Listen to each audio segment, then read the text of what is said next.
So this should, I know for many people it's easy to see this now, but for others, this is why I'm saying this. So there's something a whole group has in common: universities, the science, the top of the healthcare system, the education system, the Democrats, liberals, rhinos.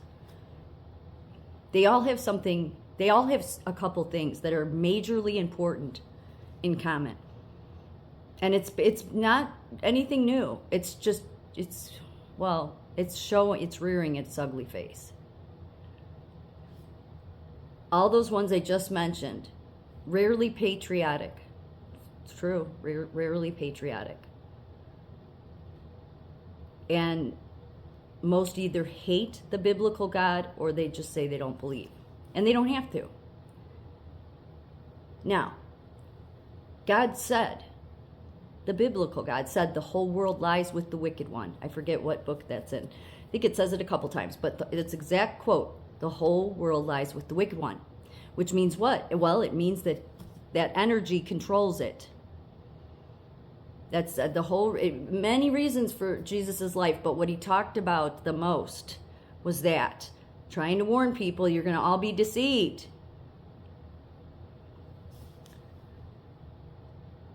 If you've done any research, you know that where it eventually leads is the 13 families, right?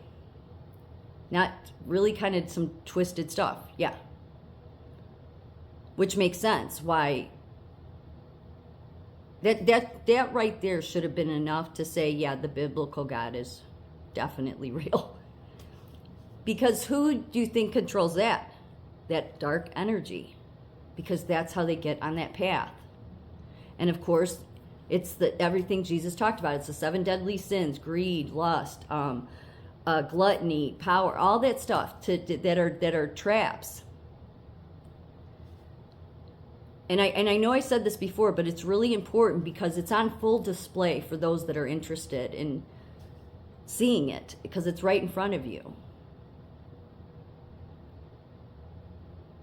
The reason, it doesn't matter who's an enemy to us or what country. It's not about what country's outside of here. It's just, it's an energy that goes back to the war with God. Since that energy is the most deceptive of all and deceives everyone, the way it wants to would want to trick people, most especially in America, is to make you believe that the Bible doesn't matter. The science says it doesn't matter. No, the universities, the experts there, because they have all those letters after their name, say it doesn't matter. And there's one reason for that. It's because as long as God's hand of protection is on your nation, nothing can touch it. Nothing can destroy you. It's all through the Bible. Again, the Bible being the history book. I'm not saying that the other history, 1776, wasn't, but the major history of trying to understand the world and why everything keeps repeating is in the Bible. So as soon as it's all throughout the Bible, when people fall away too much because they've made a covenant with God, and they fall way too much, God lifts protection, and then that's how they get off on that dark path. Or some of them are screaming, "Please save us, God," because they realize, the error of their ways. But that is, there is no army on this planet. I don't care how many men. I don't care how great their weaponry is. Does not matter if God's hand is not on you. There's a reason we don't live like the Middle East does, okay? Or these other countries. And yes, we have a lot to be that we're guilty of with the horrible leaders we've had that have taken us into doing regime change and all that. Even with that, God has still protected us. Because what's important here is that not 1776 is important, but what's ultimately the most important is 16, I forget when the original founders stepped on Plymouth, and as soon as they stepped on Plymouth, they made the promise with God. And that was a covenant. So then from that moment on, God was protecting this nation, even with all of our failures. But 9/11, After all those years of protecting, 9/11 was a wake-up call.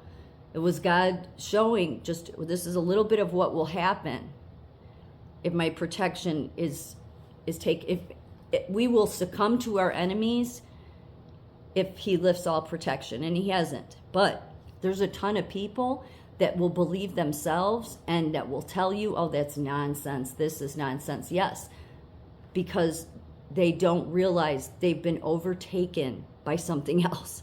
And I just mean they've been that energy is almost, it's like something in the air in a way, it's something in the water. Because everything that they have supported has then led to them marching in support of gassing the Jews. Nobody should be gassed, okay?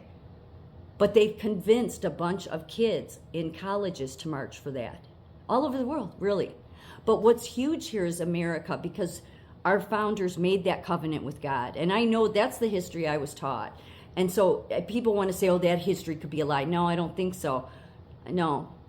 I think because it seems because think about it, before the millennial generation, America was very patriotic, very. And yet so you can see where the changing of the history was. We may not have gotten the full history, but we weren't getting a lie history. But the wicked would want to make you think that history is not true, because what it ultimately wants to do is get enough people in America to turn from God, because then God hands the country over, and that wicked energy knows that it doesn't stand a chance as long as God's protecting this country. The groups I just mentioned, they've carried on about this group, this marginalized group being bullied, this color of skin being bullied, this being hurtful. Yet that same group, full of hypocrisy, all those experts full of hypocrisy, the science, the university education, just through and through, hypocrisy. And the biggest one is that none of them could recognize, in fact, they were in support of all the bullying that was done to Donald Trump. That continues to this day, but during his presidential term, it was unbelievably horrible.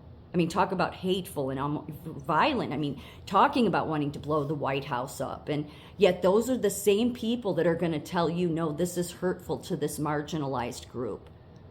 This is hurtful to this race of people. Oh, shut up. Coming from you people who couldn't even see that a man who sacrificed everything, didn't take a paycheck, lost his businesses, lost money. He didn't have to take on the presidency. He did it to save this country. He's always loved America. I know that going way back from seeing him on Fox. And yet none of you could see how he's been bullied more than any marginalized group anywhere. When he says he's taken the arrows, he has. And more importantly, when he says, I'm standing in they're after you, not me, I'm standing in their way, he literally means it. Because you have to set aside what the World Economic Forum, you see the road they're on. They follow something else, whether they realize it or not. Because what would the wicked energy want? Depopulation, right? And the people that they'd want to depopulate the most is God's children. It is. And that wickedness knows how to influence and spread, and it goes on through the beginning of time. All the time. And people succumb to it and can't see it. But it's very obvious here that it's a spiritual battle. And the sides are very clear. It's never been about what the left says it is, or the universities, or the science. They've all followed a path that said, we're going to deny God, we're going to mock people that believe in God. We don't have evidence for that, yet it's on full display how no, God is real. And the one that has influenced all of them to go down that dark road, well, he wants as many people in this country to turn from God, because all he needs is God to lift his protection and we're done. I don't think that will happen, but it's important to remember only God saves us.